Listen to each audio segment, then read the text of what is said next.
Okay, so I'm on to the next one. Another question. Another question. Tu connais cette chanson? On to the next one, on to the next one, on to... Tu connais pas ça? Tu connais pas Jay-Z? Bah, Jay-Z, non. Je connais Beyoncé. Mais c'est son... C'est sa femme, ouais. Oui, mais tu connais pas son musique. Non. Oh là là. Okay. Here we go. Next question. Neil Young. Oh, Neil Young. Okay. Okay. Hey, Sean, my brother from another mother. Okay. My brother from another mother. Okay. So, Sean, I just got back from my road trip, so I am now able to film your video. Okay, so here's the question. You ready? I enjoy watching your videos. I have been trying to learn French on my own for a few months without much luck. I live in Texas, so I little to no exposure to the language. It has been a dream of mine to live and work in France someday. I know you stated in previous videos that you are learning German. So here's the question. What is your approach to learning German? Maybe I could use it to me with my French. Any advice help? So he needs advice on how to learn French. And he has no experience. German. Because I have another video on YouTube where I was learning how to learn German. No, we're talking about French. Il veut savoir comment parler français? Comment apprendre à parler français? Non, il a besoin que tu donnes un peu des astuces. Pour apprendre à parler français. Voilà, non, pour apprendre français toute seule. Seul. Voilà, il est toute seule. Et, voilà, il est aux États-Unis. Il est aux États-Unis, il est à Texas. Il veut apprendre à parler français tout seul. Voilà, toute seule. Bah, donc, il a besoin. Des bouquins. Donc, toi, tu dis lire des bouquins, c'est tout. Bah non, c'est pas tout, non. Mais ok, bah tu donnes. You're going to give your... il faut qu'il parle avec des Français. Okay, so he needs... Okay, so Sean, I have Philip on voix d'off. He's a French person, so he's saying that you need to speak... aux États-Unis? Texas. Il y a des Français là-bas. Seulement. Okay, so Sean, are there any French people in Texas? Okay. Il faut qu'il aille dans les lieux des Français, là. So you need to go in places where you'll find some French people. Et parler avec eux. And try to speak with them. Okay. Les Français sont un petit peu timides. Faut pas qu'il ait peur d'aller. Mais les Américains, eux, ils sont pas timides. Donc, il n'aura pas de problème. Okay. So, Philip just said French people are a little timid, so you might have a little problem approaching them, but don't worry. So, do you have another... lire des livres en français. Okay, lire des livres en français. Peut-être regarder des films français aussi. Regarder des films français. En vidéo ou au cinéma, enfin en vidéo. Okay. C'est déjà pas mal, hein, et parler avec des Français. OK. Donc, ça, c'est des astuces que tu as utilisées pour apprendre en anglais. Pour apprendre à parler. C'est ça? Bah, le mieux, c'est quand même d'aller sur place et parler avec des gens. OK, mais moi, lui, il ne peut pas aller sur place. Oui, donc c'est pour ça qu'il faut qu'il trouve des gens en français, ou alors qu'il se baigne. Il faut qu'il arrive à se mettre dans une ambiance de français, quoi. Donc, soit avec un livre, soit avec un film, ou alors en vrai avec des gens. Mais il faut qu'il arrive à se fondre dans un milieu français, une ambiance française. Ok, d'accord. Parce que la théorie, prendre des bouquins de grammaire, lire des bouquins de théorie comme la grammaire, le bled et tout ça, c'est difficile, quoi. C'est pas très... En plus, c'est pas très drôle. Okay, so that's your advice. It's my advice. Okay, so that's Philip's advice. Okay, so now I'm going to give you my advice. C'est bon. Oui, merci, Philippe. Comment il s'appelle? Sean. Sean. Ouais. Good luck, Sean. Okay, so Sean, Philip just said good luck, and now he's going to leave. Okay, so here's my advice. So that was Philip's advice. Okay, I'm going to give you my advice, how I go about it. First thing, I think you need to know that I am dyslexic. So... I have to put in a lot more effort in learning other languages. So one thing that I did was cue cards. Okay. I don't know if you can see my cue cards. So I have tons of cue cards. These are actually English cue cards. Right now I'm going over, okay, so first thing, get you some cue cards. One thing I like about cue cards is when I was in San Francisco and I was learning French, I had jobs, and it's easy to put this in your pocket when you go to work. And if you have like 5 minutes or 10 minutes, you can just take out a card and you can revise what you're going over, like all the verbs, the conjugation, etc. The second thing that I do is I listen to a lot of audio, a lot of audiobooks. I'm more of a visual and audio person, so like I can listen to an audiobook and remember things and also understand better how to pronounce it as to reading, okay? So cue cards, audiobooks. Second, try and find, okay, you're in Texas. That's okay. You have the internet. So try and find someone who could be a coach, and you meet up once a week via Skype and you go over the basics of what you learned already. So right now, what I'm doing is, because I actually put German on hold for a moment because I want to go back over my English grammar.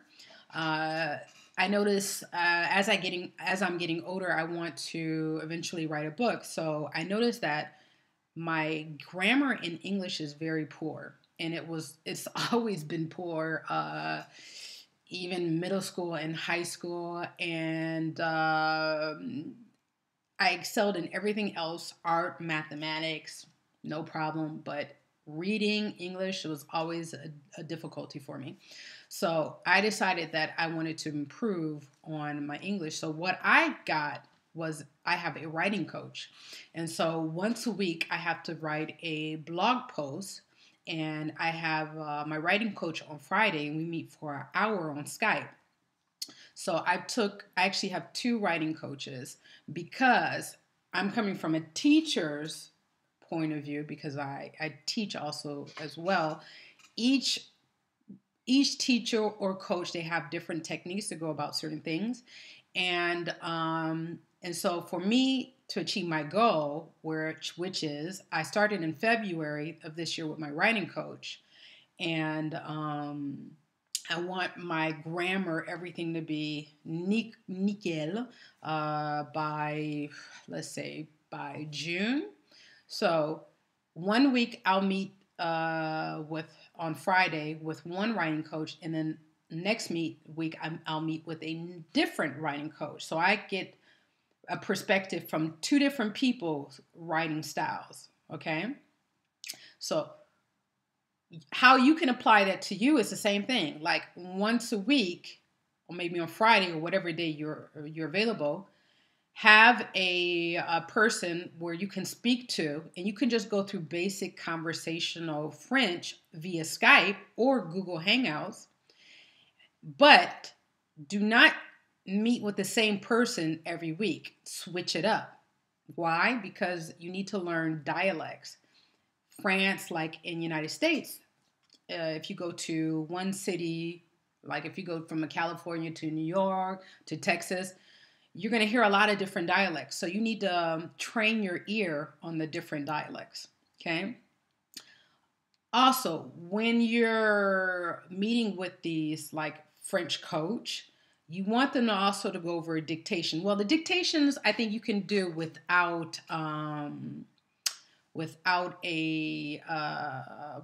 coach, because the dictation, you just basically need to hear what they're saying and then you write it down on paper. So dictations are great. I use dictations to help me learn French. So dictation cue cards. Also, try and find like a cheat sheet. I picked this up the other day. I don't know if you can see it. Yeah, Kit de survivre, grammaire anglaise, tout public. And I picked this up the other day at the library here, which is the library in Toulouse is called Cultura. And one thing I liked about this is a little tiny cheat sheet, and it goes over the basic structure of grammar in English. And it has it in French. So what it would be from French to English. So try and find you like a cheat sheet, something like this, but it's, you know, grammar français, where it's very small, accordion-like, and it has exercises that you can go through. So you see that? Exercises. Do, do, do, do. So, cue cards,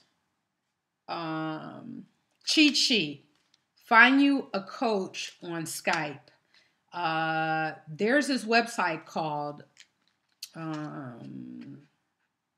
there's this website called Live Mentor. It's a website in France where you can find French-speaking people who will give you maybe a Skype lesson, and the prices range from maybe 15 to 20 euros, okay, per week, per class. So you can go that route. Then what else? Dictations. And it's basic practice. Listen to music. Watch a lot of movies. You have YouTube, so you can find a lot of different YouTube channels where people speak French. So here I'm going to give you a couple of them.